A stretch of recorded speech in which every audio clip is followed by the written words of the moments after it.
Hey everyone, I'm Darwin Boston and I'm here at Mahomet-Seymour Junior High School and I have the opportunity to meet the principal, Mr. Nathan Mills. So why don't you come on inside with me and we're going to take a look and have a conversation with him. Hello, my name is Mr. Mills. I'm the principal here at Mahomet-Seymour Junior High, starting my second year in this position. Welcome to Mahomet and to Mahomet-Seymour Junior High. We're excited to have you. If you ever need anything, our policy here is we have an open door policy. Whatever that is, if you need help with anything, come to the office, ask for Mr. Mills, ask for Mr. Fisher, the assistant principal. We will do whatever we can to help you with whatever you need. Mr. Mills, one of the things when you have a student come in here, how do you want them to feel? Because obviously this is not the intimidating principal's office. No. So what were you going for when you redecorated? Just kind of make them feel safe and feel comfortable and be willing to open up and discuss what they need. Right. Whether that's, whatever that is. Okay.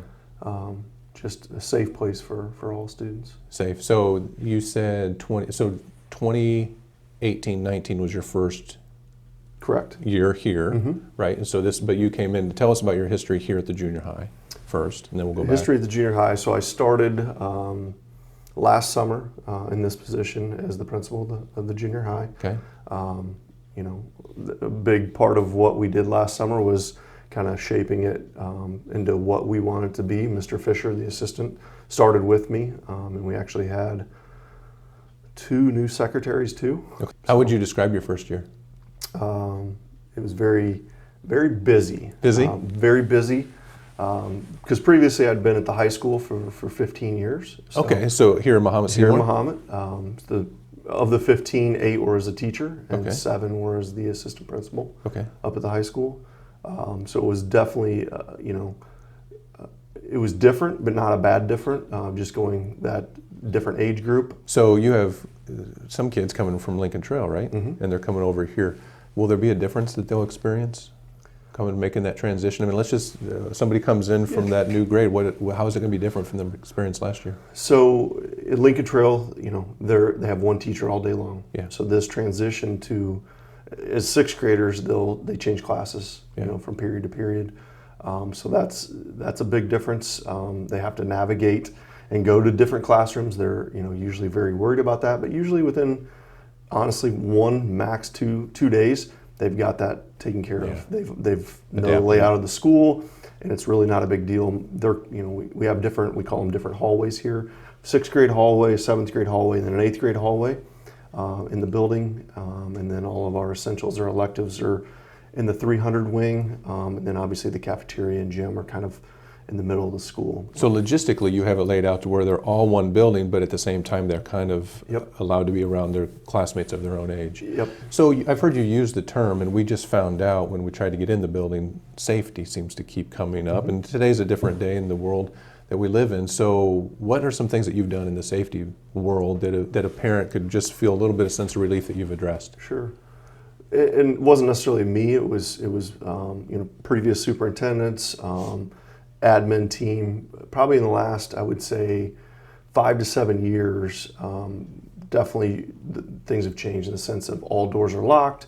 People have to be buzzed in now. Several video cameras throughout the schools. Just keeping an eye on everything that goes on. What would be a change from last year? Last year you were kind of, I don't want to use the term feeling your way around, but it was your rookie year as in this role. So what's your goal for this next upcoming season? Well, the junior high went to a team model about 6 years ago. Okay. That's where the grade levels, each grade level, there's an orange team and a blue team. Okay. So on the blue team is approximately 1/3 of the student population, and on the orange team is 2/3 of the student population. And really it's kind of a school inside of a school, okay? So the blue team, for example, there's 1 math teacher, 1 English teacher, and then the way it works here is the science and history is 1 teacher shared, okay? So that blue team, those students have those teachers all day long, okay? So it's gone really well. There were some minor areas that needed improving. So we spent the second part of last year kind of discussing those as a staff, and made some changes for this upcoming year in regards to the schedule, mainly around the electives and essentials. One of the biggest things that we had an issue with is during lunchtime, okay? My favorite subject. I don't disagree. I like that one too. Was PE was going on, okay? Oh, sure. So we also have recess time, all right? So get students out and get them active after they eat. Well, last year, the lunchroom time was 40 minutes. So boys ate for 20, girls were at recess. Then they flip-flop. Girls would eat, boys would go to recess. Well, it was fine when the weather was nice. But when the weather turned bad in the winter, we would occupy one of the two gyms with recess. So that meant that all of our PE classes went to one gym, and there would be about 120, 130 students per hour in that one gym. Yeah. So you can imagine what that looked like. It was Yeah. a safety Yeah. issue. It was not good. So that was one of the changes we made for this year. There will be no electives or essentials classes during lunchroom time. Nice. So it took a lot of logistically changing some things because we do share band chorus as a shared teacher with Lincoln Trail and with the high school. That's neat. Well, as much as you've made this principal's office very comfortable, do you mind if we step out? I'd love to see Sure. more of your office. So, Mr. Mills, obviously you've taken me and shown me some of your school. It's beautiful. You should be proud of it. But let's dive in a little bit more about you. So, Sure. tell me a little bit about your family. Sure. Married to my wife, Tisha. She's a fourth grade teacher at Lincoln Trail. Okay. How long have you been married? That's a great question. Clock's on. Let's go. 14 years. Good this job. summer. Okay. 14 years this summer. Very We have 3 kids. Taylor will be a 5th grader. Chandler will be a 2nd grader, and Ben will be a kindergartner. Thanks. Listen, you and I know each other outside of your Yep. education pursuits, and that's because you're so active in the community. You and I have served on some boards together. Tell me, what does Mahomet mean to you? I mean, it's a different location and everything, but you're involved. You're invested in this community. Why? You know, it's a great community. It's got that small town feel. It's the people here care. Whether that's parents, whether that's students, just the whole community, they take pride in the schools, that take pride in the community. Whatever is, whatever is needed to be done, they get it done. Right. Tell me a little bit about your staff, your teachers, Sure. the people who keep the building. I mean, we were walking around, they're over there cleaning this thing like Yep. you could eat off the floor. So tell me about them. I'm very thankful for the staff here. Whether that's the custodians, the secretaries, the teachers, everybody is a piece of the puzzle that makes this building great. Yeah. And they all work hard. They all really embrace and love kids. All right, so let's cut the education for a minute. Sure. Okay, you get a long weekend. It's just you and your 3 kids and your wife. What are you going to do with your spare time? Where will we find the Mills family? More than likely going to Chicago to a Cubs game. Oh, you're a Cubs fans. All Yep. right. Okay, that's So good. we try to hit a ballpark every summer where the Cubs play. All 5 of you Cubs fans? All 5 are Cubs fans. Okay, that's good. Absolutely. Good job Wouldn't parenting. have it any other way. Good. So doing that, or just being outside, we really like the outdoors. Well, what I'd like to do though is, can we go check out the gym? Because I would love to hear more about some of the extracurriculars we got here. absolutely. All right. So, Mr. Mills, obviously we started in the office and then we went to the teachers' lounge. It feels a lot better for me. This is the gymnasium. This is where I feel myself, my element. Sure. But tell me about some of the activities. You got 2 gyms here. We do have 2 gyms. It's nice. Very nice. Great for facility. space. And you were Yep. saying that the other one had a neat floor. It does. The history is that's the old assembly hall floor. Okay. I think somehow the district acquired it in the mid-90s through a surplus auction.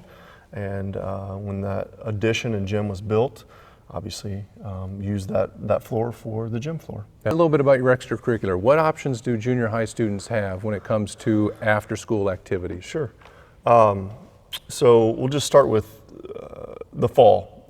6th graders cannot participate in all extracurricular activities, but they can participate in cross country, wrestling, and then track and field. But in the fall, 7th and 8th grade students can participate in baseball, softball, and then, like I said, 6th, 7th, and 8th graders can participate in cross country.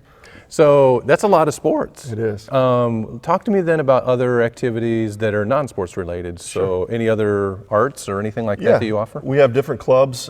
We have several different clubs, art club, photo video club.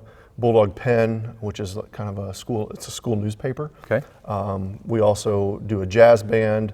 Both the band and chorus have concerts throughout the year that students participate in those. Okay.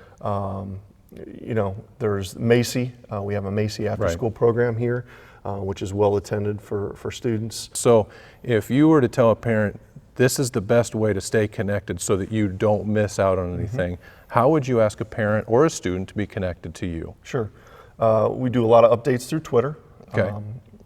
We have a Twitter account that we do a lot of updates and push a lot of different things out. We do a lot of mass emails through our Skyward system. We just this summer updated our Facebook page to hopefully do what you said, update parents, update students, trying to meet people where they're at. Sure. More parents are probably on Facebook, more students are probably on Twitter. Well, Mr. Mills, I can tell you that I'm pleasantly surprised. First of all, we were very welcomed, although secured. We couldn't get in the building without you. But from your office to the greeting to the faculty lounge to the gym, it sounds like you've got this place taken care of and well organized. So I appreciate you for what you do to the community, because for business owners or residents or anybody here in town, they feel the effect of a positive school system. Sure. And being a principal, you're a key player in that. So I just want to say thank you for that and the time that you took for us here today to learn more about it. Appreciate your help.